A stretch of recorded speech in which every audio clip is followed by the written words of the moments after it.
नमस्कार, आदाब, सत श्री अकाल, वेलकम सुस्वागतम। आप सभी का हार्दिक अभिनंदन है आपके अपने यूट्यूब चैनल स्टडी अड्डा पे।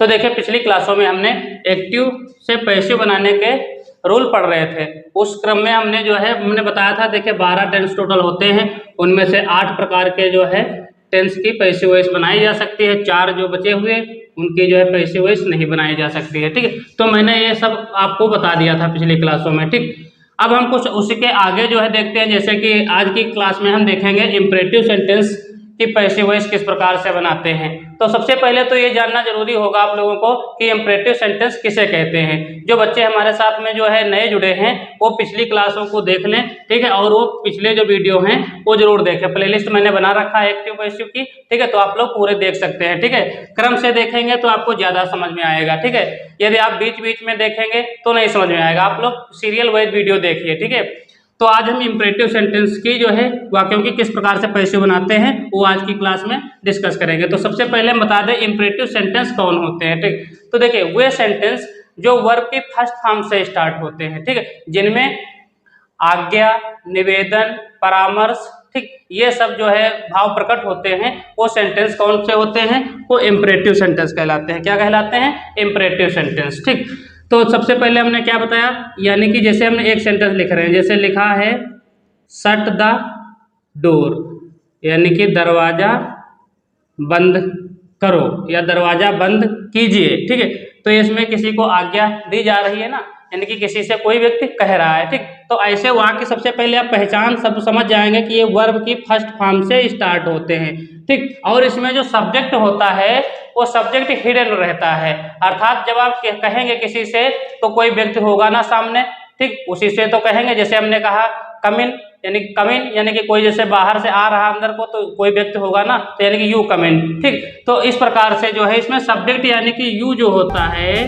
वो हिडन रहता है, सब्जेक्ट यू छिपा रहता है, इतना समझ लीजिए। ठीक, अब हम बात कर लेते हैं कि इंपरेटिव सेंटेंस जो होते हैं उनकी पैसिव वॉइस कैसे बनाई जाती है, और पैसिव वॉइस बनाने के लिए हम कौन से रूल का फॉलो करते हैं, कि कौन सा वो रूल है जिसको हम लिख करके पैसिव वॉइस आसानी से बना पाएंगे।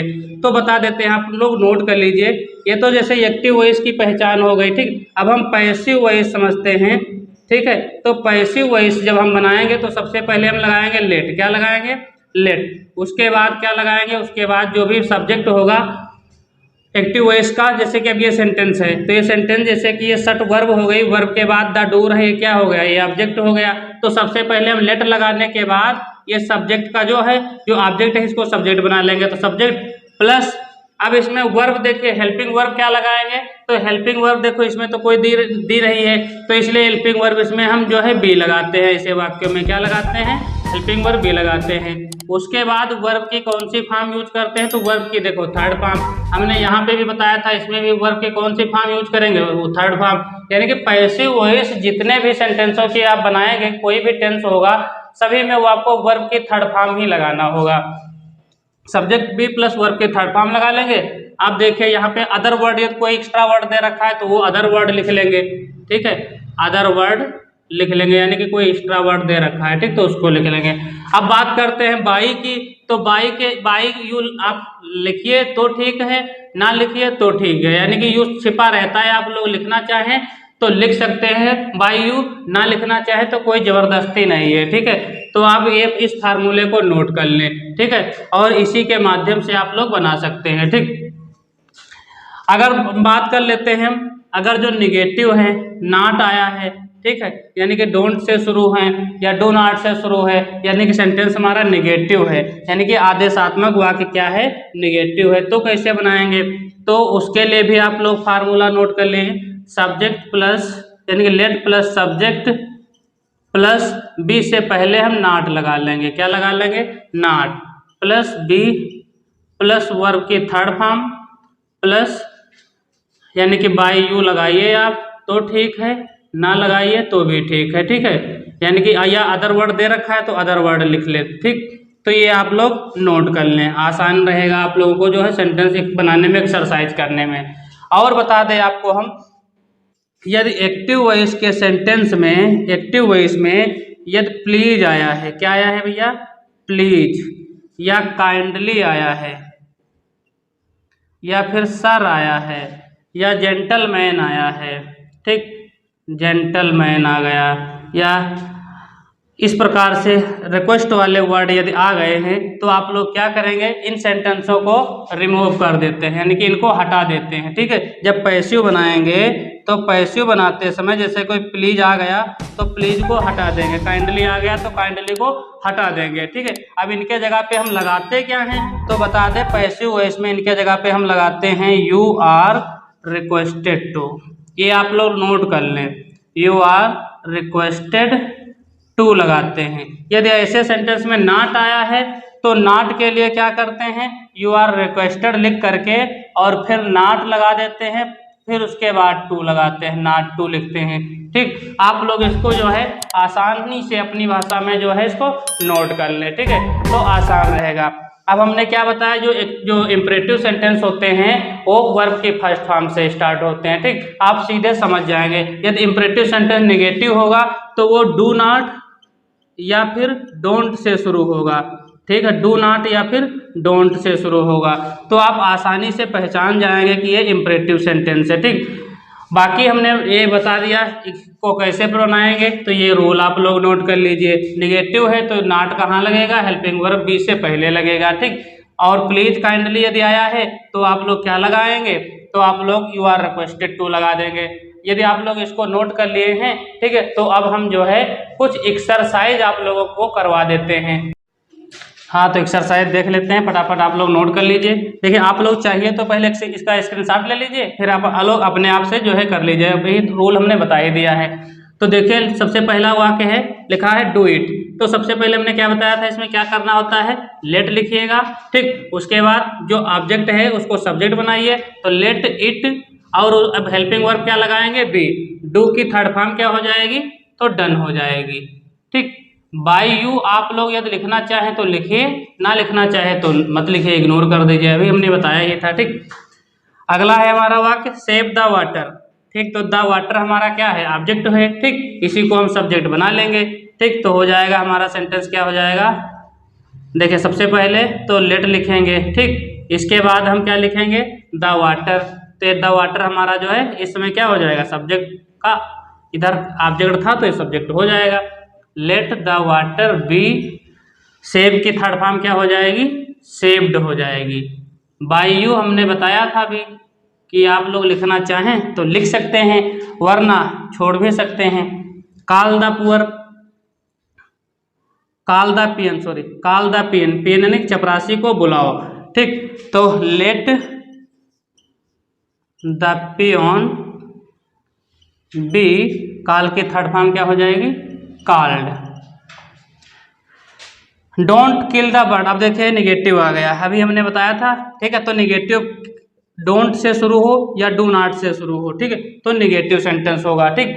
तो इसको किस प्रकार से बनाएंगे, तो भैया अभी हमने बताया था, ये डू नॉट या डोंट आ जाए, घबराने की कोई ज़रूरत नहीं। आप इसको प्रेजेंट इंडेफिनिट मत लीजिएगा कि ये प्रेजेंट इंडेफिनिट का वाक्य हो गया, क्योंकि बच्चे अक्सर कंफ्यूज हो जाएंगे। तो ये उसमें डू शुरुआत में दिया होगा तो हेल्पिंग वर्ब होगा, तो यहाँ पे क्वेश्चन मार्क दिया होगा, ठीक है, बात समझ लीजिए, ठीक है। क्योंकि क्वेश्चन मार्क नहीं है तो ये इंट्रोगेटिव प्रेजेंट इंडेफिनिट का नहीं है, क्योंकि ये इंपरेटिव निगेटिव है, ठीक। तो इसी प्रकार इसको भी बना लेंगे, let the bird, let the bird, अब नॉट आया है तो बी से पहले नॉट लगा लेंगे, नॉट बी, किल की थर्ड फॉर्म क्या हो जाएगी, किल्ड हो जाएगी। बस इतना ही करना है, बाकी कुछ नहीं करना है, ठीक है। अगला देख लेंगे, डोंट बीट द चाइल्ड, तो let the child not beat की third form beaten. By you आप लोग लगाएं तो ठीक है, ना लगाएं तो ठीक है, कोई इससे दिक्कत नहीं है। डोंट मेक अ नॉइज, ये भी वैसे वही बनेगा, लेट अ नॉइज, यहाँ पे बी लगा लीजिएगा, let a noise not be, make की थर्ड फॉर्म मेड, मेक की थर्ड फॉर्म मेक्ड नहीं होती है, मेड होती है। बाय यू लगाइए या ना लगाइए, कोई फर्क उससे नहीं पड़ता है। प्लीज वाला हमने बताया था, जब प्लीज आ जाए तो क्या करना होता है, कुछ नहीं करना होता है भैया, केवल लिखिएगा you are requested to, you are requested to, इतना लिखने के बाद बाकी ये इतना वर्ड जो है ये पूरा यहाँ पे लिख, इसको यहाँ पे चिपका दें ऐसे ही, गो टू स्कूल। ठीक, ये बहुत ही सरल होता है। जब प्लीज आ जाए तो आप लोग कुछ नहीं करना है, प्लीज को हटा दीजिए और उसके जगह पे यू आर रिक्वेस्टेड टू लगा दीजिए। इतना आप लोग बिल्कुल याद कर लीजिए, please, kindly, sir, ma'am, gentleman सब आ जाए तो यही लिखना है। Please walk to the left, इसको आप लोग अपने आप से बनाइए। प्लीज है, प्लीज के जगह पे क्या करना है, यू आर रिक्वेस्टेड टू लगा करके बाकी वॉक टू द लेफ्ट इतना ऐसे ही लिख दीजिए। इसको आप लोग कमेंट सेक्शन में बताना, ठीक है। ये देख लीजिए, don't insult the poor please, तो ये कैसे बनाएंगे हम, ठीक है, ये वाला आप लोगों को बताना है। तो इसमें भी कुछ नहीं करना, यू आर रिक्वेस्टेड टू लिखिए, यू आर रिक्वेस्टेड, अब नॉट टू के पहले आ जाएगा, नॉट टू, ठीक, इंसल्ट द पुअर इतना लिख दीजिए, इतना उसी के नीचे लिख दीजिए, इंसल्ट द पुअर, ठीक, क्लियर। ये वाला देख लेते हैं, नेवर डू इट, तो ये वाला सेंटेंस देखिए इस प्रकार से, जो नेवर डू इट हो तो इसको इस प्रकार से बनाइए, इट शुड, अब आगे जो है नेवर, देखिए जो नेवर है तो इसको नेवर ही लिख लीजिए, इट शुड नेवर, अब लिखना है helping verb B, it should be never be, do का थर्ड फॉर्म क्या हो जाएगा, डन। तो ये सेंटेंस इस प्रकार से कुछ बनता है। बाय यू लगाना चाहे तो लगाइए, ना लगाना चाहे तो छोड़ दीजिए। तो देखिए ये सेंटेंस जो हमने छोड़ रखा है आप लोगों के लिए, आप लोग इसको कमेंट सेक्शन में बताना। तो यदि आज की क्लास आप लोगों को अच्छी लगी हो तो वीडियो को लाइक करें, चैनल पे अभी तक नए हैं सब्सक्राइब चैनल को नहीं किए तो सब्सक्राइब कर लें, ताकि इसी प्रकार से जो अगला वीडियो लाएंगे वो आपको आसानी से मिल जाएगा। धन्यवाद।